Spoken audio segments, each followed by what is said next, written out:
Hello.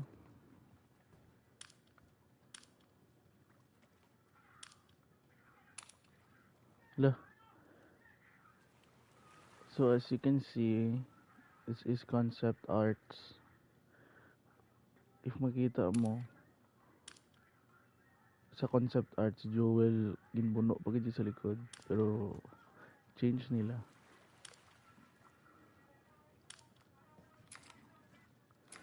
Okay, let's go. Lost levels. Ellie nervously attends a party in Jackson.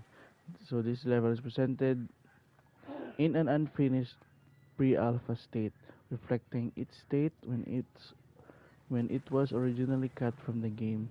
This level does not have spoken dialogue, only placeholder lines as subtitles. Okay, let's go.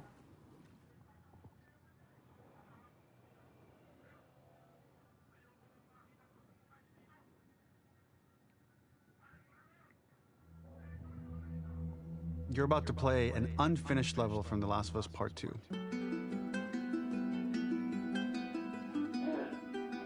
The reason we added this section is there are a few sequences, and we picked the 3 of the best ones, that we cut from the game. You know, often we build a game that's much bigger than what ends up being the final product. They were months away from being finished, but we wanted to give you an insight of what it's like when we built the game, because often we have this whole thing constructed and it doesn't have final art or audio or dialogue. And here you get to see the building blocks of what it's like when we first string a bunch of these levels together. This is the intro to the first deleted level, and this one is the roughest of the 3. We wanted to show more of how Jackson operates. So this is the festival where Ellie ultimately kisses Dina. This sequence would have come very late in the game as a flashback sequence while you're in the farm with Dina. And we wanted to show what is the rest of Jackson doing, and wanted to put on the stick, make it interactive. So you could see when you're outside, there are all these almost like carnival games that you can play. You could mix drinks, you could play with these kids that are playing a sort of clicker Marco Polo, sit down and listen to conversations. And all the different interactions were first or second pass, very, very early passes. The building blocks are there, but nothing is final. And ultimately, while we were very excited by this sequence, it's pretty fun and lighthearted. It just slowed things too much as we're barreling towards the end of the story at this point. So again, True. reminder, rough, missing audio, missing animation, missing gameplay tweaks, missing dialogue, but pretty representative of what it would have been. So enjoy. Yeah. Sakto man. What the fuck is wrong with me? Okay, so I'll do the dialogue.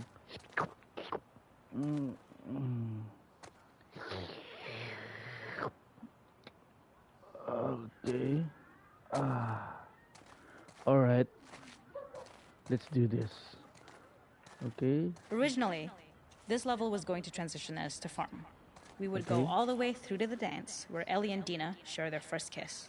Then we would play through farm, and when Ellie plays the guitar at night, she would remember the Seth incident. So, the opening for this was a little tricky. We needed it to match at least a little what you might expect emotionally coming from prior beats, because we were already purposefully disorienting you in time and space. Remember, you just came from this huge fight. To jump straight into it would have been a little too jarring. After some True. back and forth, we rooted it in Ellie's nerves, calling back to her hands shaking in the theater. But this time, for a much more innocuous reason we'll find out later. She's nervous because she has a crush on Dina, who is the only reason why she's here at the dance. Okay.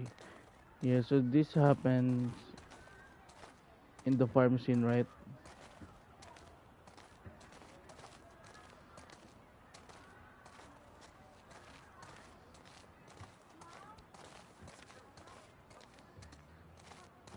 Oh, so supposedly that party was interactable but then got cut. Something we really wanted to do was highlight the way their lives had turned upside down since she went down this path.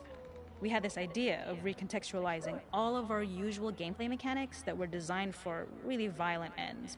The workbench, door bashes, throwable weapons, and even the infected, which is my personal favorite. Peppered throughout the level are moments of levity or shared history, all the while seeing how happy and mundane they all were before her huge revenge odyssey. Okay, let's go. Oh, yeah, this is cool, but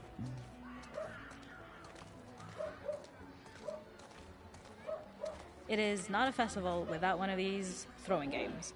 This one, of course, uses our throwable system where you're often chucking explosive things or stunning things, but for a more wholesome purpose, although some people take this game really seriously.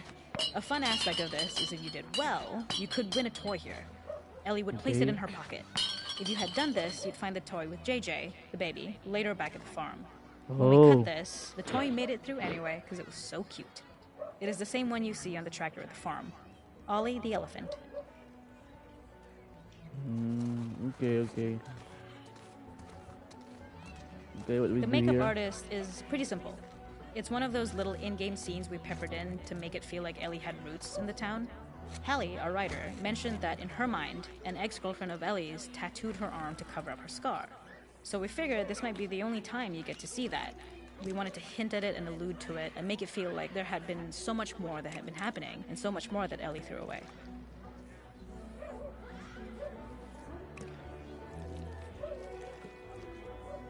Maybe I can add still something else.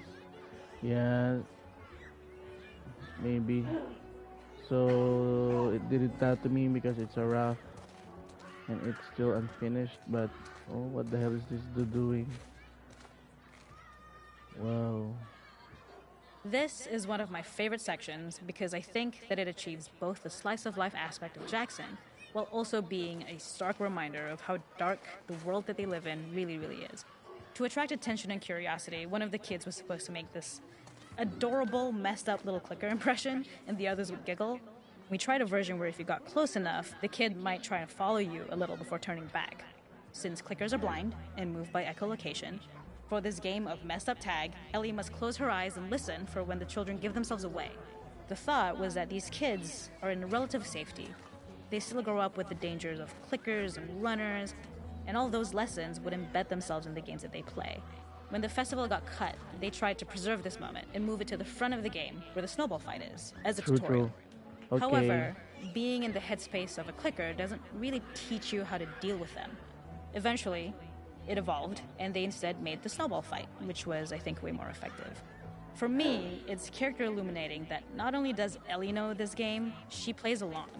There's a familiarity with the kids that's really nice to see, especially because it's such a difference from the Ellie we see later, who has a sort of hollow normalcy that she's trying to get with JJ, but kind of fails. Okay, can I talk to this dude, this cute dude? Ah, gotcha. Ah. Hey, fuck you, Ellie. You're not even playing. What? I am now. Yeah, we're talking about. Whoa. Whoa, this is cool though. So I'm a clicker now. Hmm.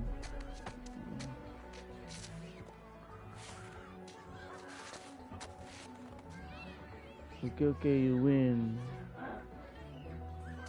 Yeah, okay. Let's move on. Let's move along. What's next? We're missing one.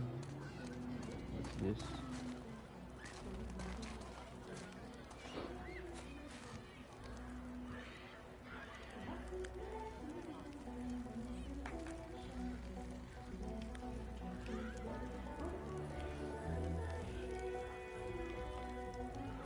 Dun, dun, dun, dun, dun, dun, dun, dun, dun, dun, dun. There's a hidden Okay. spot at the back that was just a bit of fun. It was highlighting Jackson's normalcy with something we would find in a real world. In the back, you would find Hey, teenagers what you finding two some doing alone time with each here? other in a dark corner of a party. It was rewarding the player for peeking into a hidden corner, but ultimately redirecting them back to the festival.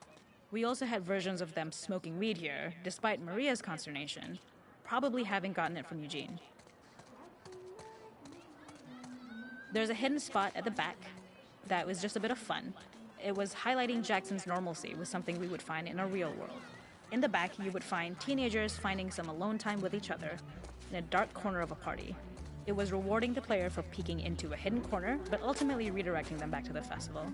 We also had versions of them smoking weed here, despite Maria's consternation, probably having gotten it from Eugene. Okay, so this is Maria. I'm gonna go inside. Hello. Yeah, this would have been cool though. And Tommy. Come on, kiddo. Let's get inside. But then we get to see the party, the kiss, the everything. Oh, that's it. Okay, let's do the Seattle sewers.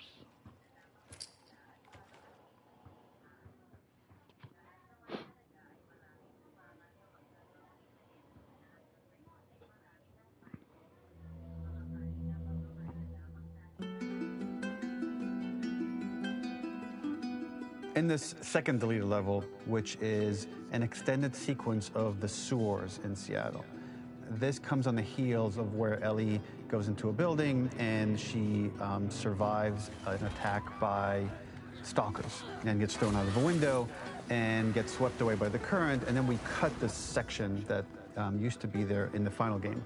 Now you will get to play it.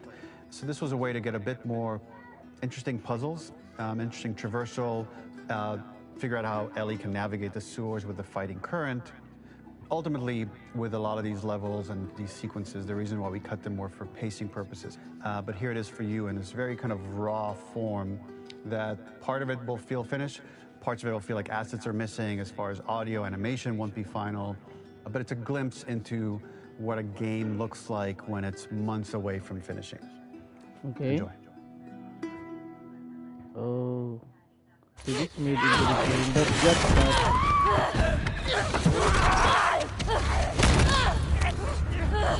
Get off me!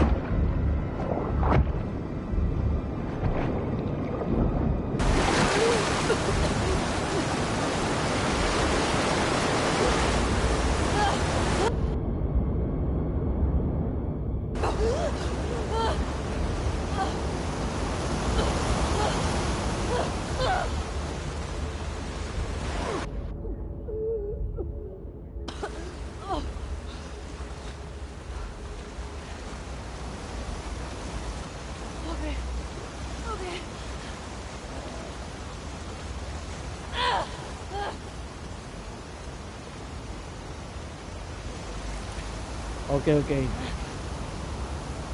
So this actually made into the game but got cut for pacing issues. Where the hell am I? This level, internally known as Find Nora, was quite long in duration as we had to make Ellie traverse a far distance to the opposite side of downtown Seattle. The sewer section was originally longer than what we released the game with, approximately 10 minutes more. This was one of the few areas of the game that used water flow as part of a traversal puzzle. The player has to go upstream to use the current to get to the platform to reach the other side. We mostly cut this mechanic game-wide, however it remained in essence in the section swimming to the aquarium as Ellie when you were avoiding the waves. Okay, so I missed the first part. That was 2, right? Maybe this was the first one. How do I swim? Okay, go in here.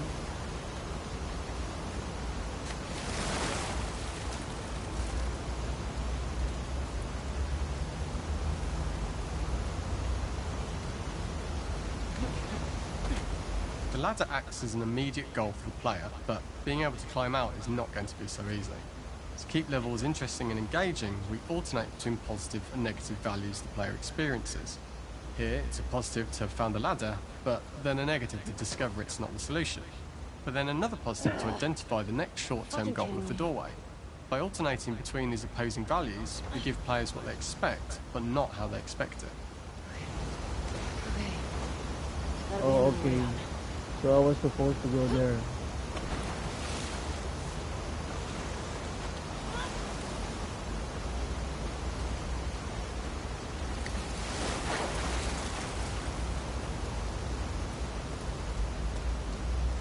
So we got this one. So we're gonna use the current to go there. Just jump. Very good, very good.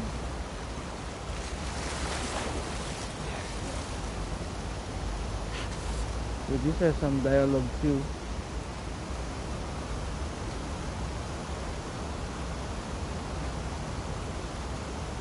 When players reach the doorway and enter into the room, they're faced with a dead end.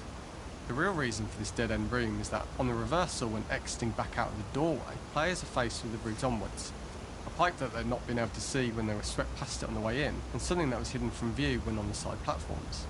The intention here being that the only option is to go off the standard path in order to search for a way out. Okay. What have we got here?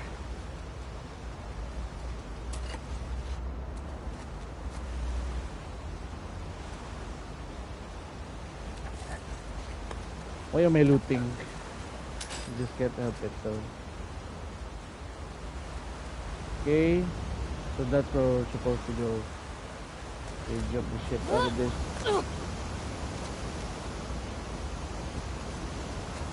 Get me the hell out of here. Throughout the rest of the level, we also use light to indicate to the player that they were heading in the right direction. At each turn, however, we block the direct route forward. Players would know that they just have to keep finding alternative paths, promoting those feelings of being desperate and trapped. We slowly introduce the player to consider climbing into smaller pipes and crouching in these tight spaces. This is to slowly build up to and encourage the player to climb into such a small pipe that they'd have to be crawling on their stomach, which is something that the player previously may not have recognised as a playable space, let alone the desired route they need to take.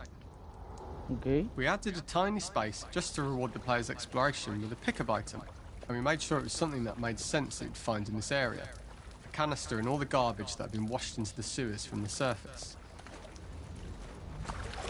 We loved the idea of making Ellie prone through a tiny dirty pipe in order to get out, as it was a great opportunity to use our prone mechanic. A unique camera setup was created to support crawling in these pipes, as the standard prone camera is much higher above the player. We also created custom collision in order for Ellie to manoeuvre in these tight spaces easily. Initially, the oblong collision capsule around her character caused issues crawling around corners. We put extra effort into the custom corner collisions so the movement experience is as smooth as the main game.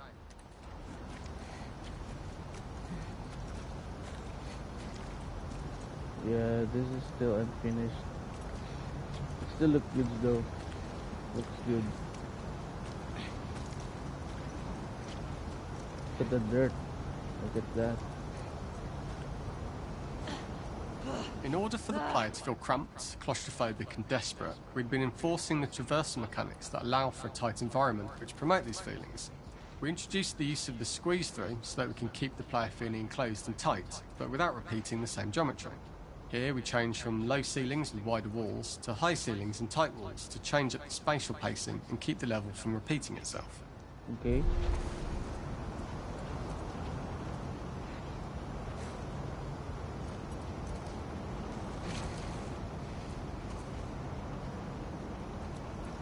Okay, so we crouch now. Fuck you, universe. Damn.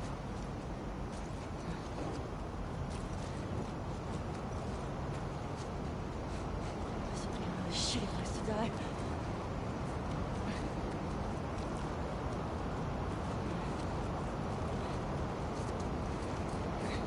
Originally, we had the waterline much higher here, so players had to swim through this tight tunnel. However, from watching user test feedback, it was occasionally causing people to discount the route entirely and turn back on themselves. So to avoid any risk of this happening in the final game, we present a lower water level so the tunnel is easy to see and commit to using. Although this isn't as impactful without the prone swim, it's the better decision as it means a smooth experience for the player with no backtracking frustration. As we surface from the water and over the crest of the slope, we reveal what is further in this tunnel. A clicker that has sprouted and the fungus has grown on the sides of the pipe. It was great to see people who user-tested this area becoming increasingly worried as we forced the player to squeeze past the fungus and inches away from the clicker's face, all the time not being sure whether the clicker might be alive or attack them. Although we aren't as cruel as to force a clicker attack in such close proximity, we do have a payoff for this moment. This clicker momentarily turned to draw the player towards this pipe, as it is seemingly the route out of the tight space. Fairly soon it is obvious that this path is blocked. If the player goes all the way up to the bars that block the path, they are rewarded with a pickup, so this journey doesn't feel wasted. It is important to encourage the player to try to progress along this path so that they would subtly be thinking of progress in this direction. We hint to the player that there is a bigger, new space beyond this pipe by showing the player the waterfall. This helps players consider the other route where they don't know how far the tunnel is or whether they'd make it. As we surface from the water and over the crest of the slope, we reveal what is further in this tunnel. A clicker that sprouted and the fungus has grown on the sides of the pipe. It was great to see people who user tested this area becoming increasingly worried as we forced the player to squeeze past the fungus and inches away from the clicker's face, all the time not being sure whether the clicker might be alive or attack them. Although we aren't as cruel as to force a clicker attack in such close proximity, we do have a payoff for this moment. This clicker momentarily turned into Joel to show Ellie's PTSD from what happened to Joel at the start of the game. Ultimately, we decided to save this moment for the farm level, as it was more impactful there because it could become the centrepiece of that experience. Whereas in the sewers, we weren't able to make it as much of a narrative point and give it the breathing room and reaction time that it deserves, given the tight space. Okay, so let's do this.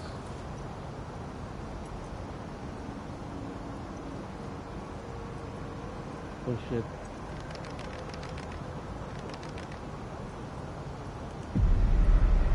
Whoa.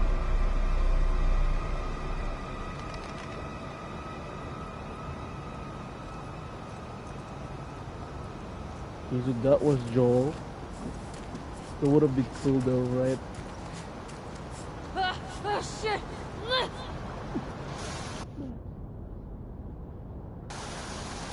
Oh.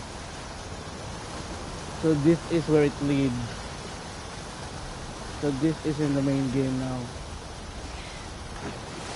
For the final section, we eventually opened you out into a wider area as you traverse through such tight spaces leading up to this. So changing the environmental pacing makes it begin to feel like we're coming to the end of Ellie's ordeal. An earlier iteration used the current that was shown at the start for a slightly tougher traversal puzzle to conclude the sewers. The ladder was clearly visible from most of the area, but the player was faced with a fast-flowing torrent of water they couldn't cross. If the player attempted to jump into the water, they were not able to swim across the ladder due to the water's speed. But instead, they had to traverse the pipe running along the top of the space in order to get across the water.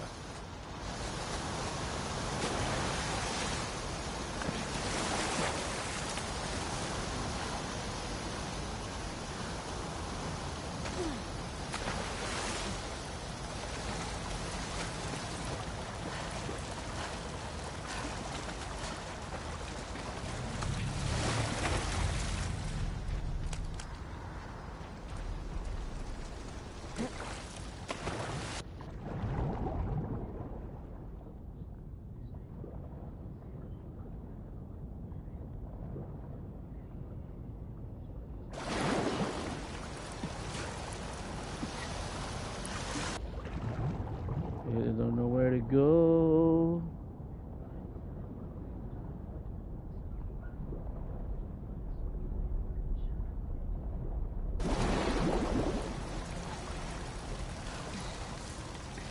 So I can't go here, right?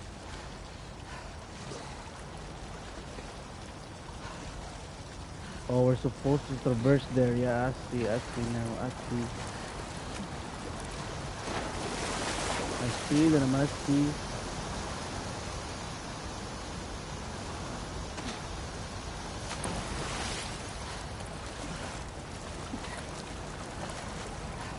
It was hard to see there.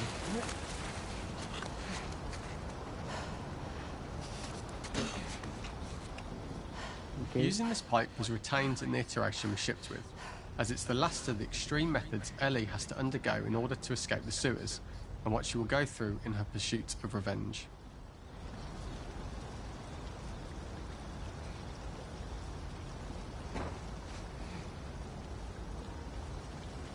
Okay. Oh, there's a low mod. We're gonna know.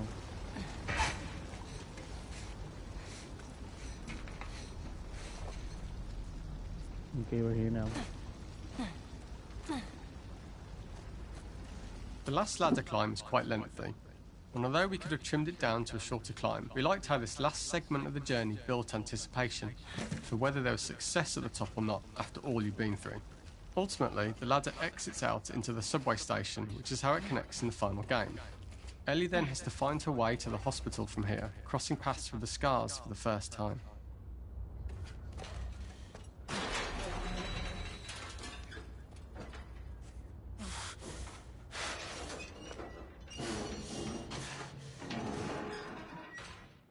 Oh, I missed one. That was 15 out of 16. Shit. Never mind. Let's just finish this. No hunt. Start.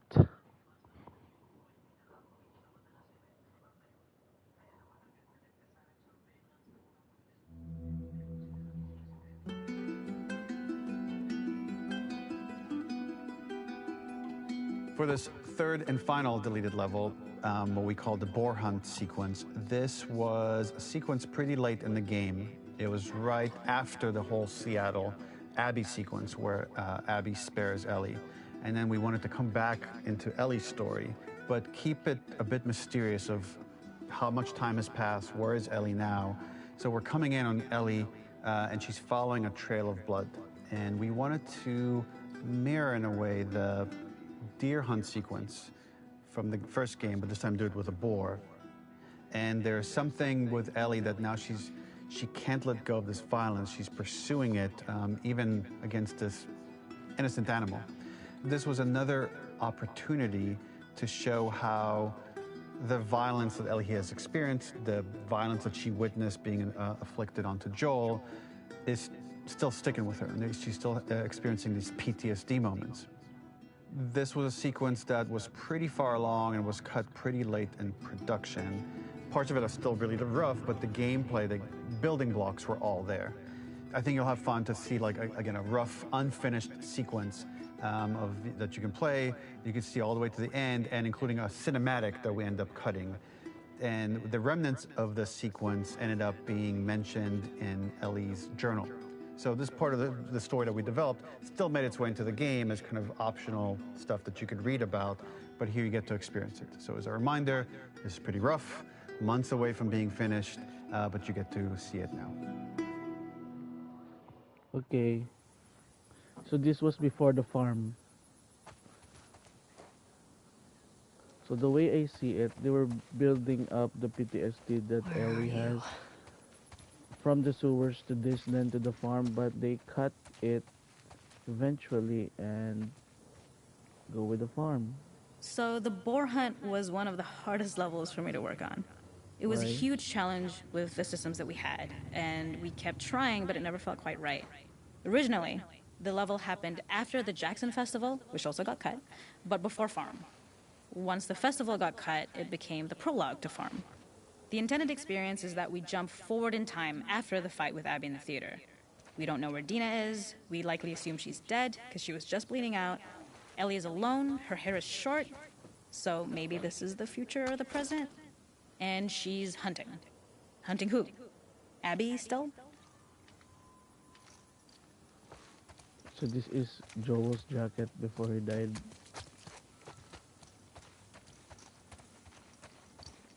So let's just follow the blood.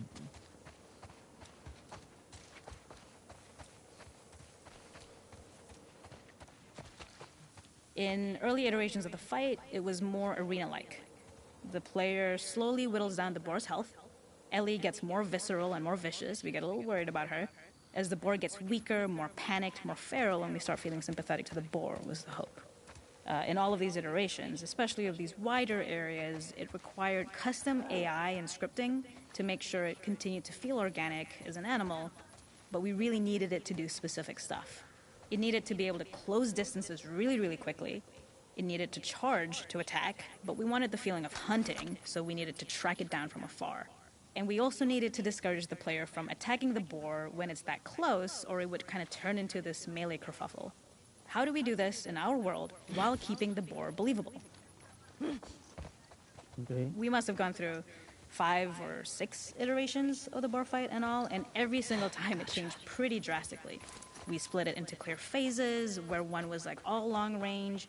We tried another where you're getting close and you get to jump on it quite literally. You're jumping off of a rock to attack it. And then finally, we tried a bunch where you almost sort of go around a bunch of trailers and try and wrestle it.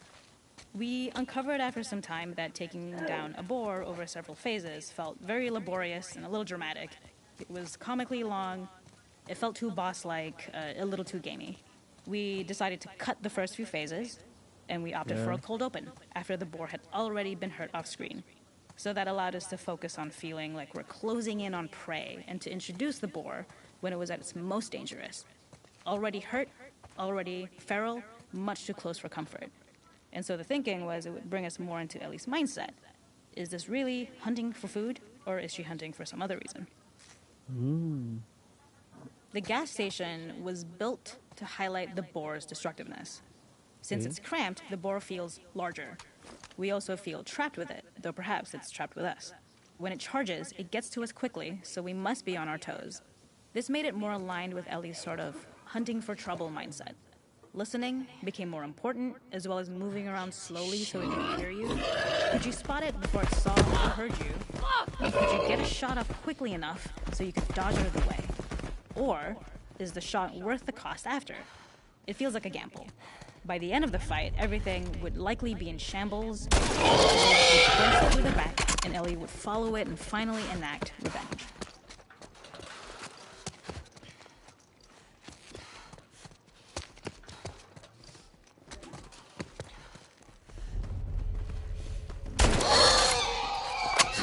Run! Nowhere to run.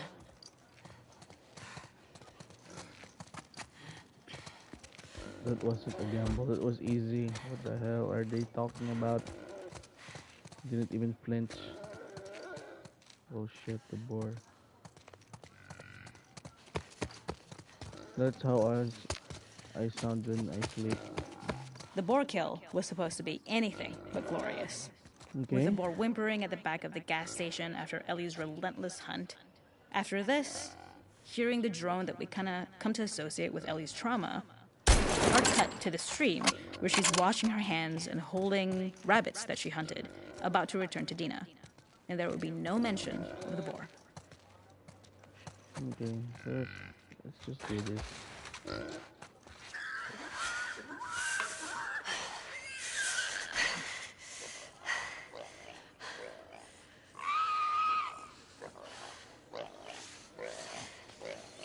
Oh, the animation.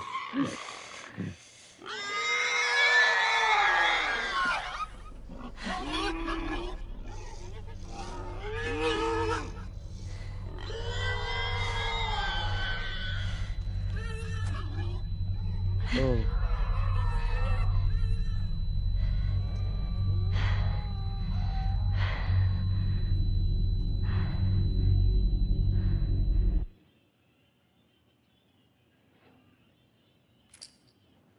So that's it. Damn.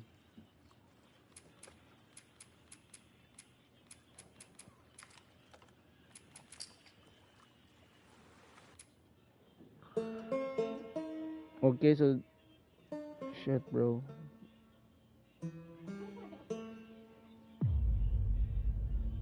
This is the longest, most ambitious game in the studio's history. That's a big challenge to take on. Can't wait for this to release though. Area 5. The Last no. of Us was this beloved game that won all these awards. So many people were like, Last of Us 1 is perfect. They shouldn't make a sequel. My hope is it's going to make the first game even greater. That's the thing I love about the beginning of a project. It's like, it's all optimism. This is going to be the game that I always dreamed about making. Let's do something new. Let's take risks. Let's kill Joel right away. Let's just kill him. I was like, what? Yeah, let's f***ing do it. You're gonna piss a lot of people off. The scope on this game is extraordinary. I'm confident in the game if we finish it. I'll be frank, it's not looking great. I'm feeling burned out. I can't crunch like I used to. We started having these leaks. It was awful. There were a lot of days where I would just cry. then there's these rumblings of this pandemic. Are people going to want to play a game that takes place in a pandemic when there's a real pandemic? Ever going to finish this game?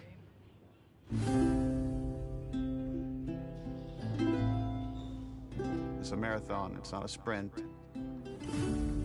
Keep the faith. When we come together, when we do this thing that people outside the studio talk about, like this Naughty Dog magic, this is what it looks like.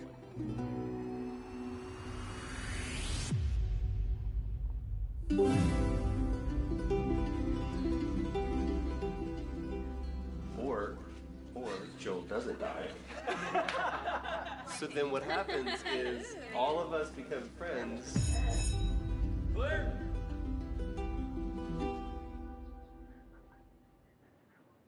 Okay, so that's it. That concludes our lost level.